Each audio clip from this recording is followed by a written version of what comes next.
우리나라 생리대, 해외보다는 비싸다는 얘기 들어보셨나요? 최근 보도에선 국내 장당 가격이 해외 주요 제품보다 약 40% 높다는 수치가 언급됐습니다. 참고로 같은 기간 전체 소비자 물가 지수를 보면 2025년 3분기 지수가 116.52에서 116.45, 117.06으로 평균 116.68 수준입니다. 즉 전체 물가가 2020년 대비 약 16.7% 오른 것에 비해 생리대 지수 118.48은 평균보다 더 가파르게 오른 흐름이라는 걸 볼 수 있습니다. 그렇다면 대체 왜 이렇게 비싼 걸까요? 혹시 원가가 더 들어서 그런가? 라는 생각이 떠오르셨을 것 같은데요. 하지만 우리가 생각했던 것과 달리 한국 소비자원이 소비자 선호도가 높은 생리대 10개 제품을 비교조사했을 때 제품 간 장당 가격은 최대 3배에서 4배까지 차이가 났지만 흡수 성능은 전반적으로 큰 차이가 없었다는 결과가 나온 적이 있습니다.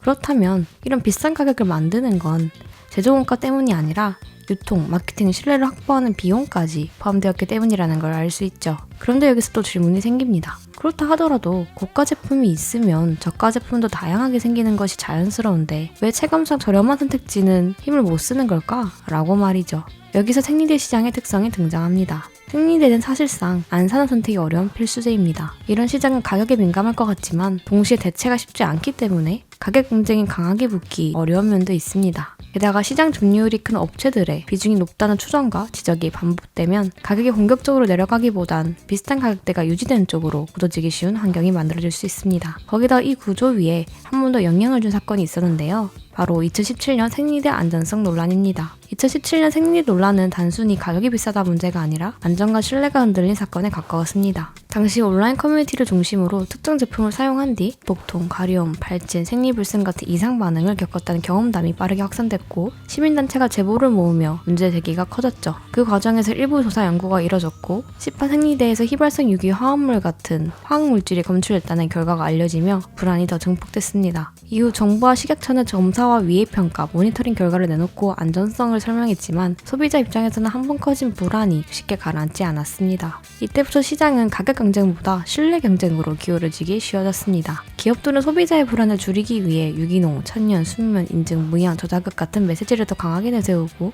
비싸지만 그만큼 이유가 있다는 설득이 늘어납니다. 실제로 2017년 파동 이후 프리미엄 유기농 생리대 시장이 커졌다는 분석도 있고 동시에 유기농 천연 등을 표방한 생리대 광고에서 허위 과대 광고가 대거 적발되기도 했습니다. 이 흐름이 반복되면 소비자 머릿속에 이런 등식이 굳어지기 쉽습니다. 비싼 제품은 더 안전하고 믿을만한 제품이다. 반대로 저가 제품은 실제 품질과 별개로 싸다는 이유만으로 설명해야 할 신뢰의 문턱이 더 높아지는 시장이 되어버리는 거죠. 그럼 이런 생각도 들죠. 해외 제품을 대량으로 들여와서 싸게 팔면 되는 거 아닌가? 하지만 한국에서 생리대는 대조적으로 의약 제품으로 관리됩니다. 즉 생활용품보다 제조 수입해 판매하는 과정에서 품목별 허가나 신고, 기준 자료, 품질 관리 요건 같은 절차가 따라붙습니다. 이 구조에선 특히 규모가 작은 유통사나 초저가 전략을 노리는 곳이 시작부터 서류 시험 관리 비용 같은 고정비 부담을 크게 느낄 수 있고 그래서 초저가 수입의 대량 유통, 가격 파괴가 직감만큼 쉽게 작동하지 않을 수 있습니다. 생리대 가격이 비싸진 데에는 대조적 구조, 시장 집중 등 여러 가지 이유가 있지만 마케팅 관점에서만 생각해본다면 가격은 단순한 숫자라기보다 안심을 가늠하는 신호처럼 작동해온 것 같다는 얘기를 드리고 싶습니다. 브랜드가 사치제보다 필수제에 가깝다면 매출을 위해 화려하고 이목을 끄는 브랜딩에 흔들려서는 안 되겠죠. 오히려 진정성을 바탕으로 소비자들의 불안을 안심으로 바꿔주기 위해 품 유통에 힘을 쓰고 이를 투명하게 공개하는 것이 더 확실한 브랜딩이 될 수 있을 거라 생각합니다. 여러분은 어디까지를 브랜딩이라고 생각하시나요?